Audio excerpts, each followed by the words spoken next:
Today on the show, we have Mario Lopez. He is an American actor and TV host. He has appeared on several TV series in films and on Broadway. Mario is the host of Access Hollywood and the nationally syndicated radio show On with Mario on iHeartRadio, as well as a husband and a father. I have known him for years, more than 30 years to be exact. He started his career in commercials, but got his big break playing A.C. Slater on the hit show Saved by the Bell. That's actually where we met. Today, Mario and I talk about our days on set together, including the things we didn't know. We talk about the changes in his career and mine over the years and how we learned to adapt to them. He shares his recipe to maintaining a balance between work and a successful relationship at home and what he believes is the secret to that successful relationship. Hi, Mario. Hi, how are you, Bethenny? I am good. So I just want to tell this audience that I met Mario Lopez, who to me in my mind wasn't Mario Lopez. He was this just like cute Latin guy on the set of the Saved by the Bell beach episodes. I was there that summer. I had met a guy named Todd Levitt, a senior vice president of NBC Productions, on a plane because I almost missed the plane. I was the last one on, and they had no more coach seats. So they upgraded me and gave me a first class seat. So I was sitting next to a guy called Todd Levitt. I don't even know did you know him? Yeah, I did. Okay. So this like sort of, he had a mustache, like a corporate type of half cool guy. And we spoke, and I never speak to anyone on planes. And he said he never did either. And we spoke the entire flight, and I kept up with him. I hustled him. I was going out there with no plan. And the next Tuesday, I went in to meet him at NBC in Burbank, and I think I had a Ford Probe. And he gave me a job for the summer to be a PA on Saved by the Bell. I didn't know what Saved by the Bell was. So I didn't know what Saved by the Bell was. And he said, be at the Surf and Sand Club, which was this beach club near my dad's house. And actually, no, I was driving my father's car. And it was 6 weeks, I think, of beach and craft services and these young, popular, cool kids that were actors on the show. So that's my perspective as a PA, a production assistant. And how old were you? And how far into Saved by the Bell was that? I started when I was 15, and that might have been second, or because we were actual teenagers playing teenagers. That's why I think it maybe resonated with kids at the time, because prior to that, there was a lot of like 35-year-olds playing teenagers. Right. Like in Greece and what have you. So that was the most fun I had too, by the way, at the beach, because we were outside of the classroom. It was fun. And I specifically remember you because you were rocking this like really cool dark tan, like straight from the Jersey Shore dark tan. And I was like, oh, she's cute. And but you were all about your business, and you were working hard. And I remember, but you were real cool with me. You were real nice. And I remember, I remember the tan and the short shorts, and we were in Malibu, and it was a really good time. Denise Richards, I remember, was in the episode where I rescued her from the beach. And when I interview her and stuff, once in a while, we look back and laugh, and they'll play that clip. But it's funny when you think of that certain time. I remember the songs that were around during that time. BBD was really big, Velvet DeVoe, and it was a lot of fun because the majority of it was in the summer, and because we were minors, they wanted to shoot without having to worry about school and social workers and what have you. But that was fun. I always liked when we got to get out of the classroom. Well, it's funny because your mom was with you every day. And I remember... so I must have been like 15, 16. Your mom was with you, and I was only... Well, how old is I? I think... Well, no, it's different. Yeah. How old are you now? 48? I'm 49 now. Yeah, 49. So you're 49. I'm 50 this year. Wow. Okay. So I'm 3 years older, but then it seems really older. Like I would have thought to flirt. Like you and I flirted a little, but when you're 18 and it's 15, you're not flirting with like the guys on the trip. And also, no, you might as well have been 30. Exactly. It felt different. And back then it wasn't the same. Like older women and younger men wasn't as common as now. Yeah. And I just felt you just all were like, you were on a television show. Like you were so lucky. And I was just in such a different world. And I was just I was getting this like view into your experience and your fame. And I remember Elizabeth Berkley's mom, she was out there from Chicago for the summer, and she was always upset because Tiffany Thiessen was getting like the cuter outfits, and that was a drama. And some of you had hooked up with each other, and like I was just getting bits and pieces. But from my perspective, I've seen Leah Remini came through there, and she was in a right. Leah Remini was in those episodes. That's right. Tori Spelling. Yeah. So anyway, yeah. So that's how I met you. And I know. And then I vividly remember, and I remember meeting you when you were sitting down. It was so funny. So to see you when you were on Housewives and all that. So I was like, hey, I know her. And it was cool to see you do your thing and progress and have all your success. I was like, oh, that's cool. That's cool. Well, she's always been super cool. Well, it's interesting, the ebb and flow, right? So you guys were already famous, and many people in that situation don't ride it the whole way like you have. Like then to me, you guys were all superstars, but obviously most people who are teen stars aren't going to go the whole distance. And I was a nobody making no money, and I ended up having this career. So you really do, how much does it matter who you meet the whole way up? Like you meet them on the way up, on the way down. Like have you maintained relationships the whole way? Really good ones? Yeah. I mean, I've always been trying to be cool with everyone. I'm just this kid from Chula Vista. I'm first generation here. And my parents, my dad worked for the city. My mom worked for the phone company, real blue collar folks that had nothing to do with the entertainment industry. And I just sort of fell into it, to be quite honest. But once I fell into it, I fell in love with it. And like my dad said, be getting a regular job. So I've always had like a strong work ethic and sort of a hustler mentality. So whether it's acting or singing or dancing or hosting something, I've always kind of wanted to have an iron in the fire to try to have something to fall back on, also do extra opportunity to sort of create. And once I became a father and a husband, then the hustle even went next level. So it's a very tough transition to go from a child actor to being taken serious as an adult. And the thing that I don't think people really realize is the show was a Saturday morning show. So we were making cartoon money. Like I like to say, it wasn't like we were making like Friends type, Seinfeld type. You know, I mean, we're doing better than your average little 15-year-old, but at the same time, it was not like retirement money. I don't have to worry about anything. So it was a lot of fun. I did it for 5 years, and never did I think 35 years later it'd still be on TV. We'd be doing reboots. They're talking about other like movies. It's like, wow. Never did I think that, but I look back on it fondly. I got along with everybody really well. I was very grateful for the opportunity and being able to do the show. But I'm not gonna lie, it was tough, sort of transitioning and kind of being taken serious in a more mature light, just because people pigeonhole you in a certain way and start to typecast you because you're constantly in their presence as a teenager in that character. So that's why when I got into hosting and working with Dick Clark, it sort of changed and rewired my whole mind and outlook on entertainment in general. And I said to myself, you know what? That's what I want to be. I want to be the Latino Dick Clark, and I want to be on your TV for the next 50 years. So, thank God, now that I'm about to be 50, you can't really lie about your age anymore because of Google and stuff. Right. Now that I'm about to be 50, I'm busier than ever, Bethenny. I got a nationally syndicated radio show on with Mario and iHeart in over 120 markets. And then I do Access Daily, which is sort of my version of like Regis and Kelly, which comes out at 12 noon on NBC. And then at night, of course, I got Access Hollywood. So I'm on TV an hour and a half every day and on the radio for another 3 hours every day, Monday through Friday. And then I'm on the weekend show. And then I'll still act and do stuff. Like I have a deal with Lifetime that I do a couple holiday films, one that I star in, another one that I produce every year. And then I'll squeeze in, like this week, I'm working on the show Hacks, which is a great. Oh, nice. Yeah. And it's cool because I'm a big fan of that show and they're so talented and I love Jean Smart. My scenes are with her later today. So I'm pretty much sequestered here at Universal.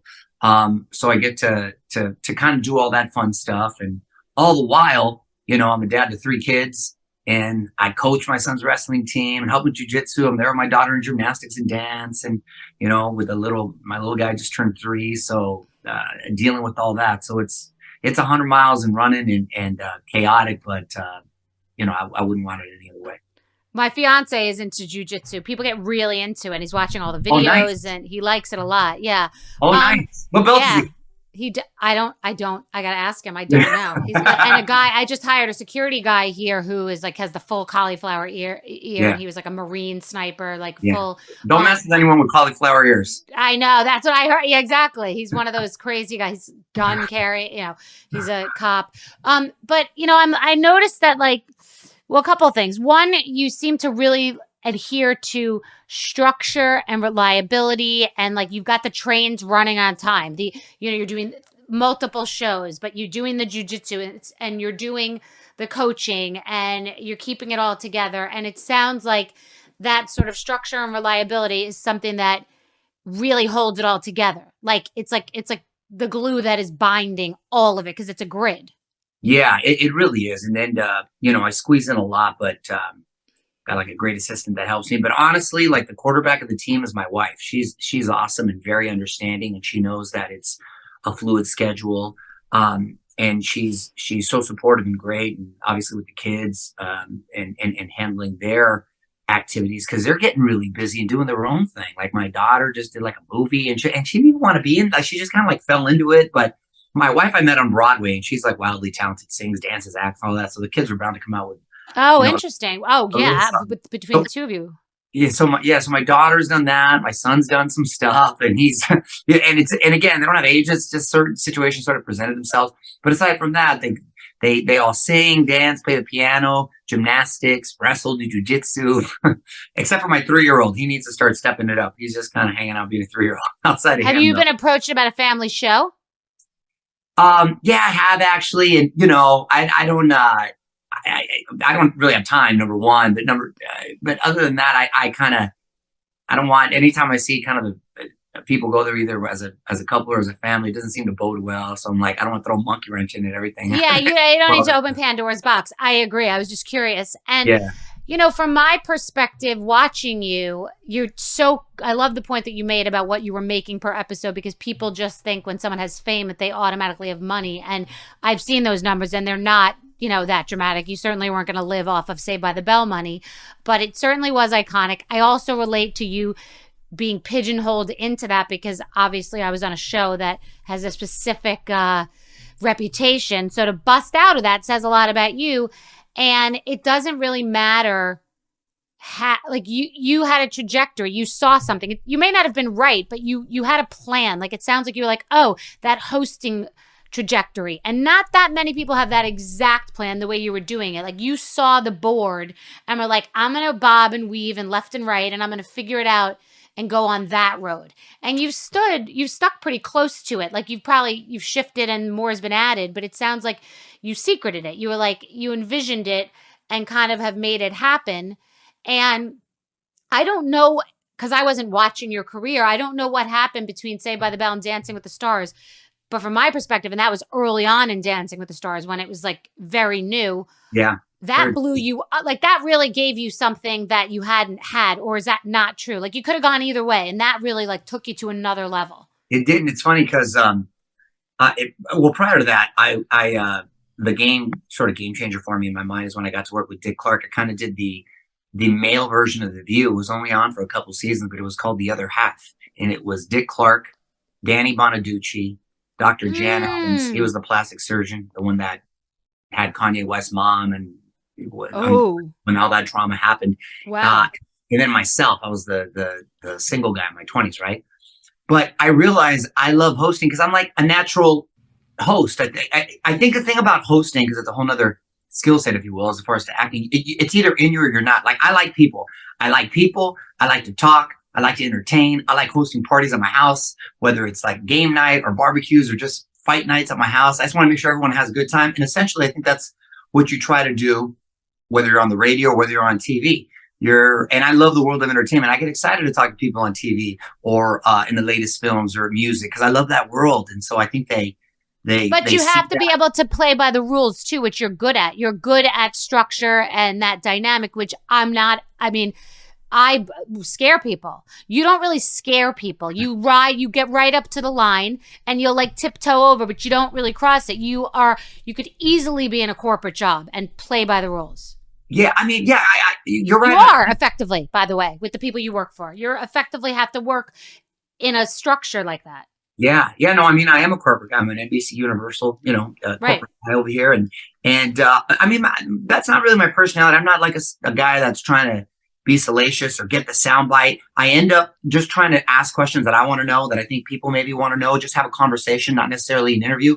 And then they end up feeling very comfortable and let their guard down. And ironically, they end up divulging probably more than they wanted to anyway. Yes. So, yes. And I think, they can tell that I've done my homework and I'm prepared, or that I'm really a fan. And then they end up sort of responding that way, because it's kind of, it's hard to fake it. And these guys can tell they've done a lot of them, and they don't, necessarily want it all the time. But I think, just being a person that just kind of likes to host things, whether it's events or parties or what have you, or shows, I think came very natural. And the fact that you could pursue it as a career, and having that conversation with Dick Clark when I'm proud to say I became very friendly with him, and he just said, "Hey, Mario, you got to start looking at yourself as like almost like a brand, and someone that can be in people's family rooms for the next 40 years. And as their friend, and I think that's where your strengths are, and you should maybe lean into that." And so I listened to him, and I kind of did. And so it kind of changed the whole world for me, because when you're just an actor, you're at the beck and call of like a lot of things that are out of your control. Mm-hmm. Opportunity, there's timing, there's certain things that need to line up, and it doesn't always work out, right? And a lot of time can go by and things don't happen, and you have lulls. I mean, you look at Brendan Fraser, who's just recently nominated for an Oscar Academy Award, and it's so cool to see, because him and the young Ke Huy Quan that was nominated too for Everything Everywhere All at Once, they both had big lulls, like years not doing anything, and then you could see how grateful they are, and so and which is a beautiful thing. But I like to stay busy, and I didn't want to wait around for the phone to ring, and I wanted to again kind of hustle and do what I had to do, and not be known just as that kid from Saved by the Bell. I wanted to be known as Mario Lopez, and to do other things. But that's a great message though, about the lulls, when people just, there hasn't been a wave, there hasn't been a set, it's just flat. And what are you doing during that time? How do you keep motivated, and how do you know you're even swimming in the right direction? Like Brendan Fraser, for example, like these people that they're still hustling, we just don't know it because it's not clicking, it's not hitting, the match is not igniting. So what is that about, that time in between? You have experienced that. Absolutely. And that's when, before I had the different outlook on realizing there are no rules. So if I'm not acting, that doesn't mean I can't be doing a play, or I can't be hosting something else, or I can't be, whatever the case may be, doing something else. If you're full on focused on being a thespian, then it's tough, because so many things are out of your control. Mm-hmm. You can be the best actor in the world, but just maybe the opportunity is not there, the timing for whatever reason. There are many factors, which is just unfortunate, but that's just the way it is. But I didn't want to just sit around and wait for the phone to ring, or just kind of keep preparing. I wanted to work, and I wanted to be in this business in as many different facets and capacity that I can be. And I didn't think that just focusing on acting was going to do it. So that's why I started getting into the hosting and the writing and all the other different things, much like yourself. And so now, got my hands in not only the jobs that I told you, but I got my face on set, from shoes to dog food to egg beaters to all kinds of stuff. So it's kind of going into all that other space in the commercial world has worked out well too. What's your favorite thing? Like, what is the thing that you just sit down and note, like it's like no time has gone by, and you just are like, and what are you the best at? What are you actually the best at? What's your favorite of all these things? I think I am the best at hosting, just because it comes most natural. I've been doing it a long time. And I think I've kind of found my groove and niche in that space. And that's in whether it's live and I'm hosting Miss Universe, or my show here, or doing the X Factor, or, by the way, I also host fights for HBO boxing, and now I'm just doing a thing for UFC. And so that's a whole nother side of me. So I'm a huge, dude. So that's a whole other audience just with the guys. Yes. A lot of females watch the entertainment world, but with the guys, I got a lot of respect, because I box, I do jujitsu, and in that UFC world, that sort of Joe Rogan world, I've been doing a lot of different stuff too, which is kind of cool. That is cool. But that's like a passion of mine, and so I like that. But I think being able to do the radio show has allowed me, because of its intimate, sort of like this, it's a very intimate format. You can really relax and be your most self and talk about the most intimate random stuff. And who are your boys? Do you bro out? Like, are you like guys night and vague, or no? What's the dynamic there? Because you got 3 kids, you have a wife who's running the program. So what's your social life like? She's super cool, and not to be corny, we've been together like 14 years, and it's better than ever. And we have fun, and I just because we're married, I always make it a point to date my wife, and we have quick little getaways, whether it's to Vegas, which is only a 45-minute flight from here, or we like to drink a lot of wine, so we'll go to like Santa Barbara or Paso, and a little hour-and-a-half drive, and just even for a night or maybe 2, just take away from the kids, and to be alone is fun. So I have fun there, and then she doesn't give me a hard time to want to hang out with my buddies, but to be honest, because I get so tired now, that's like I need, like, if I'm going to hang out with those guys, I say, hey, pick one night. It's either a Friday or Saturday. I can't do both because I need the rest of the week to recover. Right. I'm more of like, I'm not the club guy anymore. I'm like the marathon dinner guy. So we have a nice marathon dinner. We have some drinks. Maybe we're smoking. We're doing, you know what I mean? I'm like that guy. I like to go see shows. We go for fights and a lot of couples nights, this and that. But I'll hang with my boys, and we'll do like fishing trips every once in a while. But most of the time, it's a lot of couples nights, or I'm with my wife. And for every year we do a vacation with the family, then we'll do one just her and I, and we'll get away. Well, this is totally 100% true. Of all the things you've said that you do, I think the most impressive, most challenging thing is maintaining a relationship. Not only, and no bullshit, like full on. That's what I really, really think, because I don't come from successful relationships. It's a discipline like you with jujitsu that I have to work on and really think about, because I haven't seen it. It's like seeing a unicorn, a positive relationship. I've seen every kind of dysfunction in the world. So I ask you honestly, like, how hard is it to have a successful relationship? There's no question that there probably have been stresses and highs and lows. It already sounds pretty amazing that you check in with each other to do these trips, etc. But like, what is it? Well, it's got to be hard. 14 years, that's impressive to me. Yeah, thank you. I mean, just like dynamics of any relationship, you have your ups and downs, and we have our little tiffs and stuff. But honestly, they're few and far between. And I really think it's more about the timing of like when I met her in my life, the time I met her in my life, when I came into hers. Because had I met her 5-10 years prior, I would have messed it up, or it wouldn't have worked out. I honestly think it's not about the right person. Everybody says, oh, until you meet the right person, you'll know. I think, no, it's the right timing. It really is. Timing is everything. And I was at the right time in my life when I met her. She happened to be at the right time in hers. I'm a little older, so I think it takes guys a little while to mature to get their act together. It's so true. Because it really does. My fiance is 45 and I'm 52.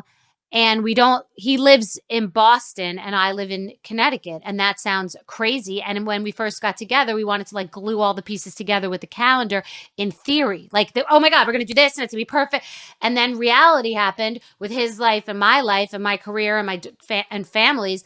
And we had to construct it based on what our reality is. You know what I mean? Like, absolutely. Yours is based on what your career is. It's not fiction. It's not when you're the 20s and every night it's, what are we ordering? Where do we go? It's just like light and bright. Now it's like real life. And what does the long road look like? And how do we make it like a Chinese menu where it's got to have all these different items or it won't be a good order? That's why I asked you, because I've had people on here with all these different pieces of advice, like real stuff, not the BS, like, happy wife, happy life, like the real stuff. Like one person said, I don't fix her and she doesn't fix me. I fix myself, meaning I'm not solving her. Another person said every day we check in with each other, like, and not a BS. How are you? Just being like, really, like, what's going on? So that's why I ask you, because I do find it impressive, and that's longevity. And I wonder what like a tool is of yours. Yeah, we go to. I think we do complement each other. I think constant communication, I think, is key too. And I have my own thing. She has her own thing. We have our own thing together. But and the kids, obviously, once the kids came into the mix, as you know, they kind of like consume you and become priority number one. And that brought us even closer. But she's very secure, and she's funny. She's like you always say, she makes me laugh. I usually feel like Dave Chappelle in the relationship. I always say you guys have a similar personality, quick-witted. Because a funny girl is, I think, very sexy. Because if they're funny and they're quick, that means they're smart. So it keeps me on my toes. So she, she was breaking my balls a lot when we met, and I liked it. And so she's on my toes, and I like it. So I think she's definitely not like a submissive woman that does, she's like a fiery Italian girl from Pittsburgh. Right. So, oh, hey, guess what? They're calling me. I gotta go. I'm talking to Bethenny Frankel. Hi. Hey, remember? Hey, Bethenny. She was the stage manager on Saved by the Bell. Oh my God. Do you remember me? I do, 100%. No. You were an intern at some point. Wow, very good. PA. Does he have to go? I gotta go. I'm full circle though. But I'm gonna come back. I'm gonna watch the episode. All right, please watch it. We'll laugh. Please watch it. All right. Bye, Mario. Okay, love you. Okay, bye, honey. I love you too. Bye. Okay. We got one message from his wife. Okay. She loves your dressings, and they're always out of balsamic. I'll send it to her. Nice to see you. Nice to see you too. Have a great day. So that was really fun. I've known Mario Lopez since Saved by the Bell when I was a PA, and he was an actor. And we were doing Rewives today, and he came on, and I think he just did not realize he was supposed to have watched the episode. And instead of just scrapping it, place of yes and time management, I was like, screw it. Let's sit under another sign and let me just interview him for Just Be. So that was an accidental interview, which I loved. And, I love this show because I get to really reconnect with people. And it's crazy. It's like I'm like the Kevin Bacon in that no one knew about. I know every single person, and I have the craziest stories, and everyone's always so shocked at who I know, like that I know Mario, and that I know Leah Remini from that show, and Kyle Richards from La Scala, and it goes on and on and on. Lauren Michaels from working at that job. I'm just one of those people that has always just been hustling since I was born. So Mario Lopez was somebody on the, a stop on my train of craziness, and the message really is how you treat people the whole time. Like, I've always been the same. I've always been real, straightforward, abrupt, a little abrasive, but straight up 100. Like Mario will tell you, I was exactly the same on Saved by the Bell as I am now. And it's important because if you were fronting and stunting then or fronting and stunting now, they'd be like, who the hell is she? She thinks she's hot shit now. I remember her when she was a little loser eating red vines on the Saved by the Bell set, Same with him. If he were an asshole back then, I would remember it. He was charming. He was lovely. He had a good work ethic. His mom was nice. Like, it's crazy. You got to watch your ass because everyone else is watching your ass from the time that he was 15. He's going to be 50 years old. I've known Mario Lopez for 35 years, and he's the same as he was then. And now how great to watch his trajectory. So anyway, great guy. Love running into him through this trajectory, through the entertainment industry. And it's always been him interviewing me. Eye rolls. I'm on the Housewives, half a loser. Oh, the show becomes more successful. Wait, she sold her Skinnygirl brand. Oh, now she has her own podcast. Now she's interviewing me. He's the interviewer.